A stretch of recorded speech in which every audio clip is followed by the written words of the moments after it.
The idea that this is not a common thing that takes place is so insane. It's also hilarious that Alan Dershowitz is saying this because he's only surrounded by right-wing reactionaries, and they definitely know plenty of instances where a white guy's killed a black dude and they celebrated it, okay?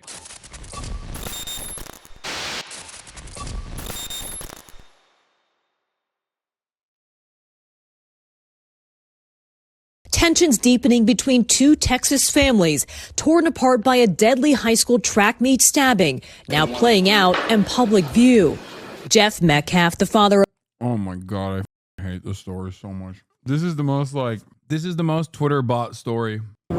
By the way, I will say something, but as far as I've seen, like Austin Metcalf, the white student that got stabbed to death by Carmelo Anthony, no relation to the Carmelo Anthony. His father seems like, as far as I've seen, his father seems like a nice guy. He quite literally came out and was like, hey, I don't think people should make this a race issue, which immediately drew ire from like white supremacists. And there's been a lot. There's a lot of back and forth and a lot of misinformation surrounding the story. They immediately started calling him a cuck when he said, I don't want my son's tragic death to be used as a way to stoke racial fear. Okay? That's what he said. And every right-winger on Twitter was like, dude, you're so cucked. You're the most cucked person on the planet. Why won't you let me use this as a way? I'm still going to use this as a way to stoke racial fear. Yeah. And apparently he showed up unannounced at the Anthony family press conference, so they kicked him out, which I thought was odd. I don't know what's going on there either.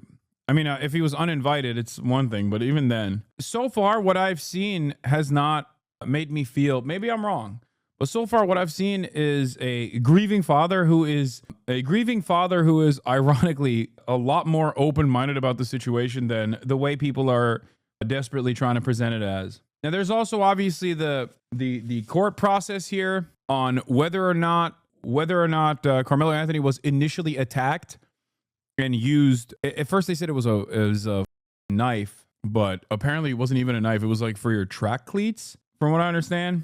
I need to look into more of the details, but like it was at first the story was angry black teenager racistly stabs beautiful white boy to death.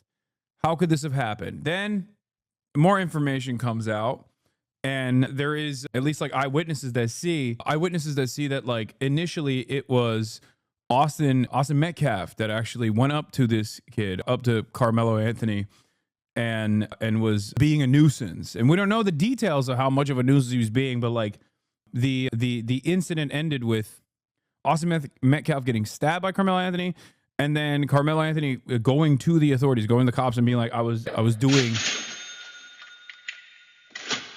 engaging in self-defense. And there are, from what I understand, there are also witnesses to suggest that that was the case as well.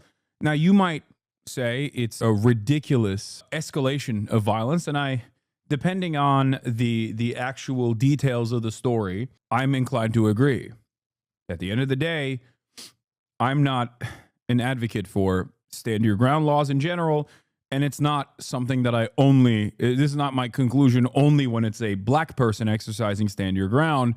I say this about white people standing their ground as well, and I say this about violence in general.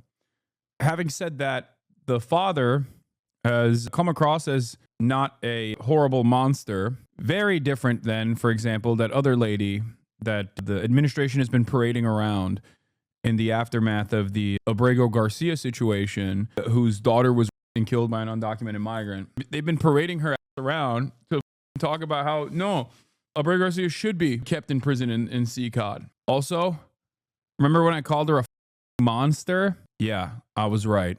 I know how to clock him, baby. It absolutely could be seen as self-defense in a court of law. That's number one. And number two, even if it's escalation, and it certainly is, okay?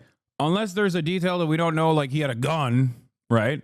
And then he stabbed him when he was brandishing his weapon.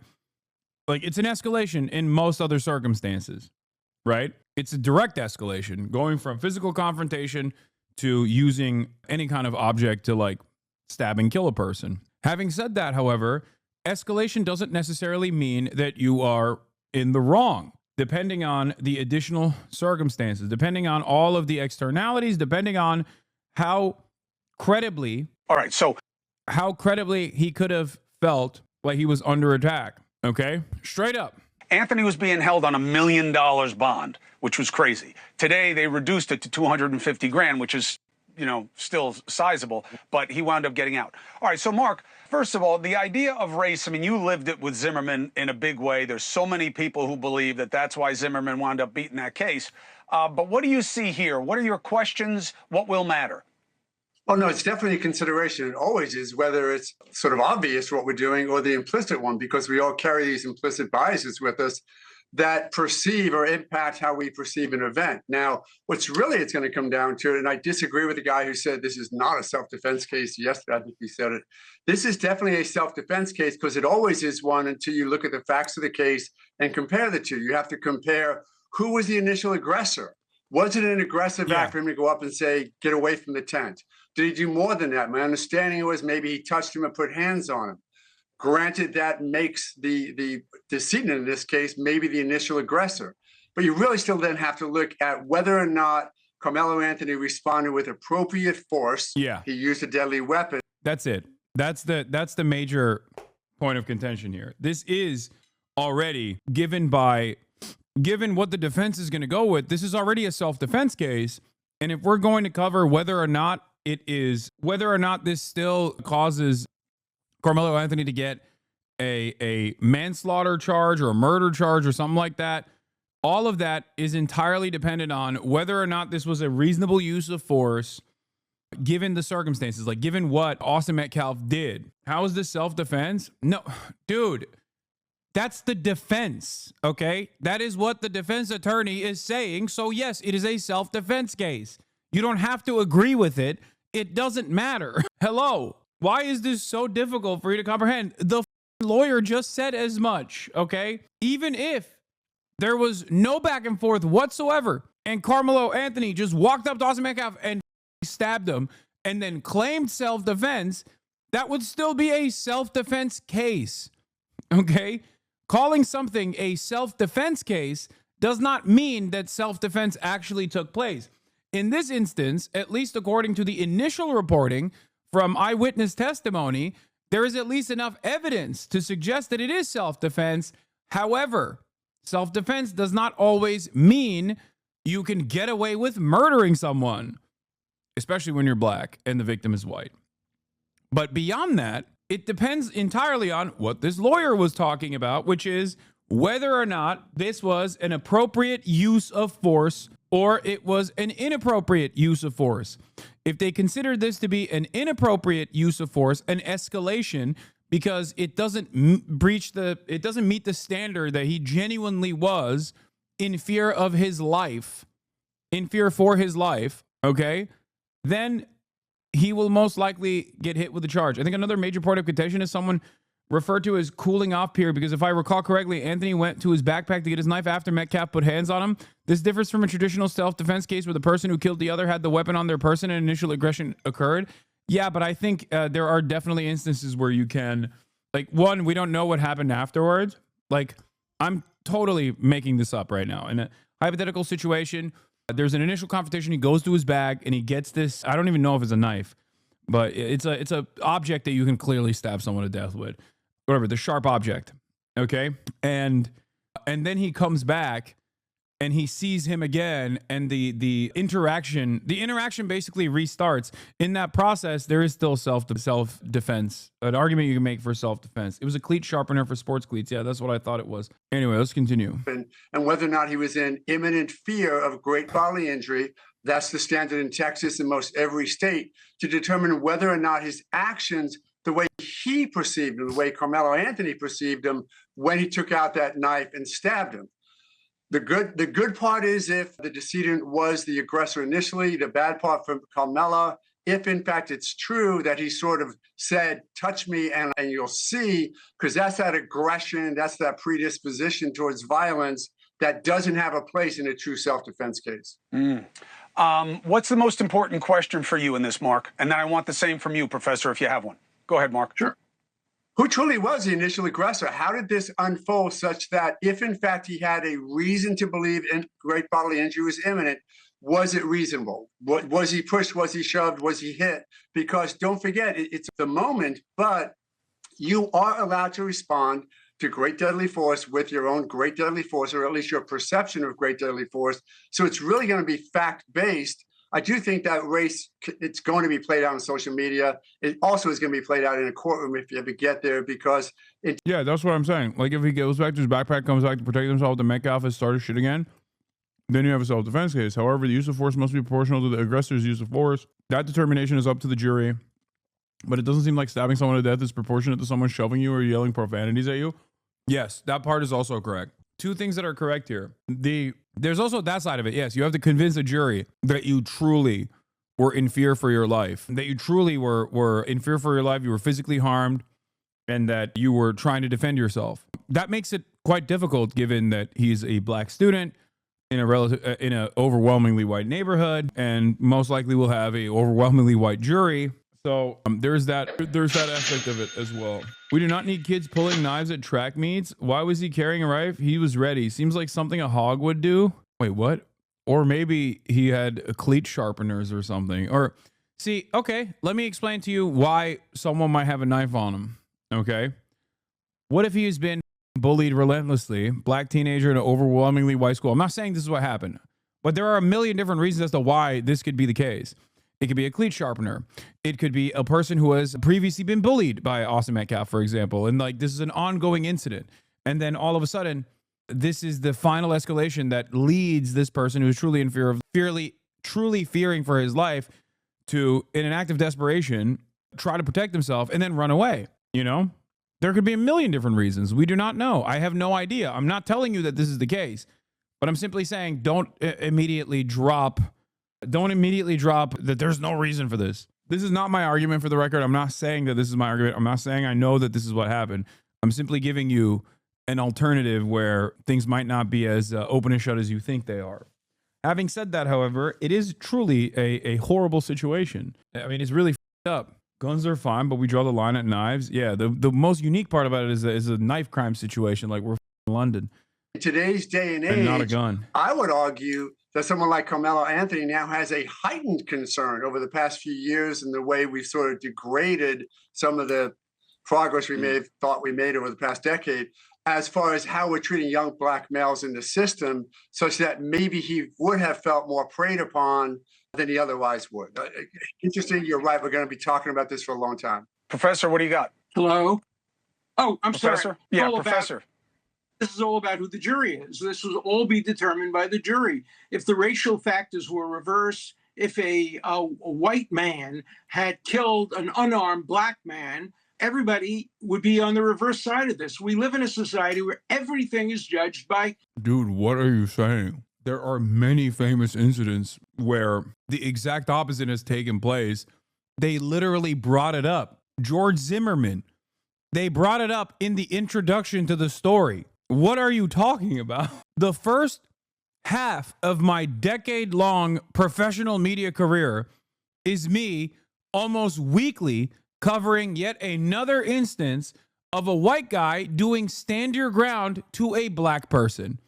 Okay? Straight up. The idea that this is not a common thing that takes place is so insane. It's also hilarious that Alan Dershowitz is saying this, because he's only surrounded by right-wing reactionaries, and they definitely know plenty of instances where a white guy's killed a black dude and they celebrated it. Okay? I mean, it just happened with Daniel Penny. Race, you know, the Bible says to judges and prosecutors, don't recognize people, just do abstract justice. We're way, way, way beyond that. If the racial elements were reversed here, virtually all the people who are calling for him to be acquitted would be calling for him to be convicted, and vice versa. Let's not kid ourselves. We live in a race-conscious society, and jury selection, which, of course, your other guest is so brilliant at and did so well in the Zimmerman case, is determine the outcome of this case, without a doubt. For me, it's as simple as, how do they feel about this proposition? Bringing a knife to a fist fight. Right. Mark O'Mara, we'll see what happens. Alan Dershowitz, thank you very much. Hey, thanks for watching. Go to joinnn.com to find News Nation on your screen. And don't forget, click the red subscribe button below. Anyway, let's continue. Of 17-year-old Austin Metcalf, who was killed earlier this month, crashing a news conference on Thursday, held with the family of his alleged killer, 17-year-old Carmelo Anthony. Metcalf, wearing dark sunglasses, escorted away by police. He has not commented since his appearance, but spoke to NBC's Dallas-Fort Worth station KXAS earlier this month. You know what? I already forgive this person. Yeah, see, this is why I'm saying, like, there's something crazy going on here. It's a little weird. No, I just, he's like too nice. I don't know what the is. I'm too cynical for this shit, man. I'm sorry. I'm thinking about it like, like what anyone else would do in this situation, and immediately offering grace while you're still mourning the death of your son. Immediately offering grace to the person who killed him is crazy. Okay, I ain't never seen shit like that. That is wild. I mean, this dude is, seems like this dude's woke as, or there's something else going on there, and I just truly don't understand it. He might be legit a good Christian. Look at his call with the leader of Justice for Austin. They call him weak. No, I know. Spoken like a father who knew his son was a piece of shit. Dude, you guys have to calm down, man. Jesus Christ. He's a dad, brother. What are you talking about? It's his son. Even if he is a piece of shit, or sorry, was a piece of shit, he's not going to feel that way. What are you talking about? No, this is something different. He's from God's country, bro, not LA. People are pissed that Anthony's parents are fundraising, is what I heard last. Racist people, that is.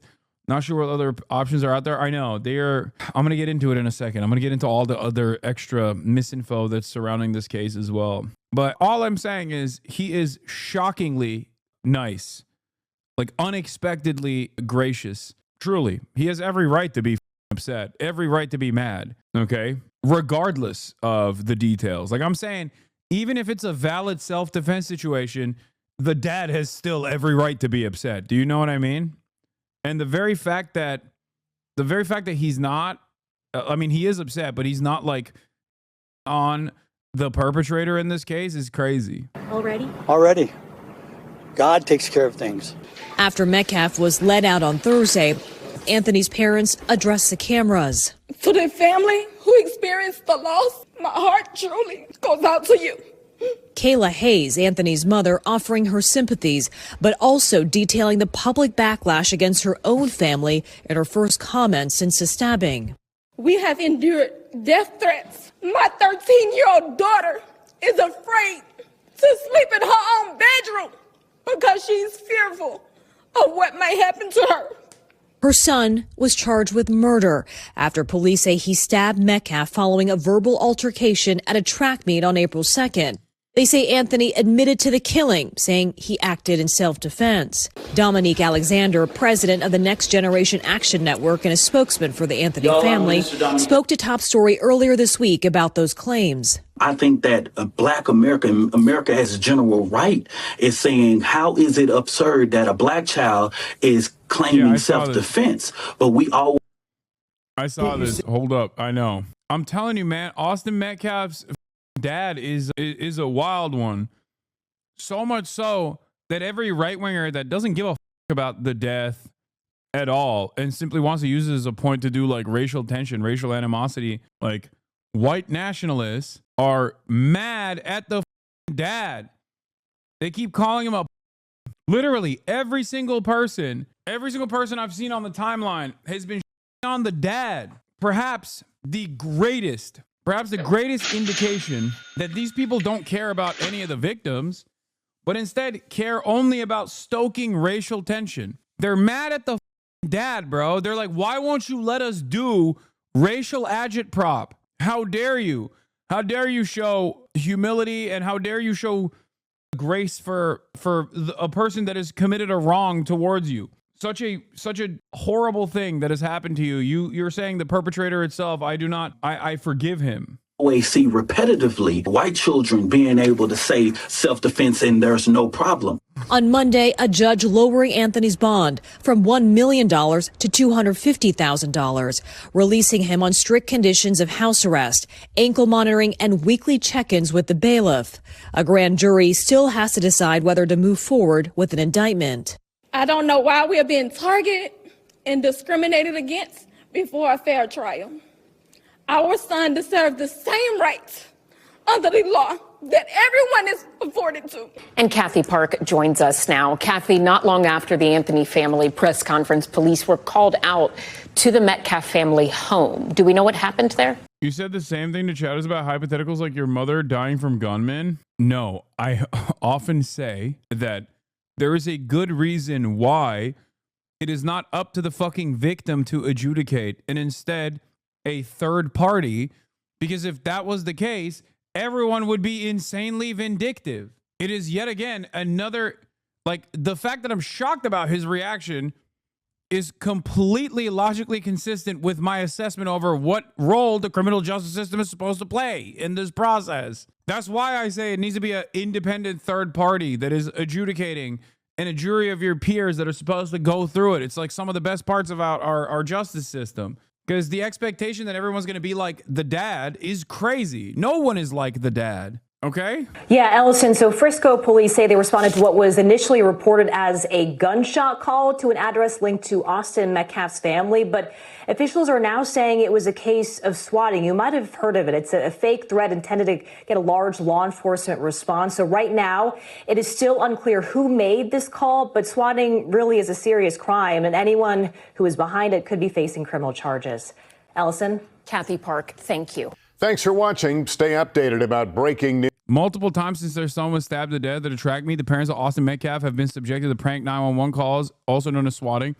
Armed officers, often SWAT, are called to respond to a made-up claim of a violent assault at their address. The family tells me they're worried someone will get injured or killed, pleading for it to stop. Frisco police say they will charge whoever is behind it with a felony. So if your son dies, okay, if your son gets stabbed, dies at a track meet in school, and you don't turn around and say, we have to do a race riot right now, Nazis will SWAT your house so the cops will kill you. Is that what's happening here? This is what an insane situation we have found ourselves in, dude. Absolutely psychotic set of circumstances here. Holy Toledo, I say. Incredible stuff, man.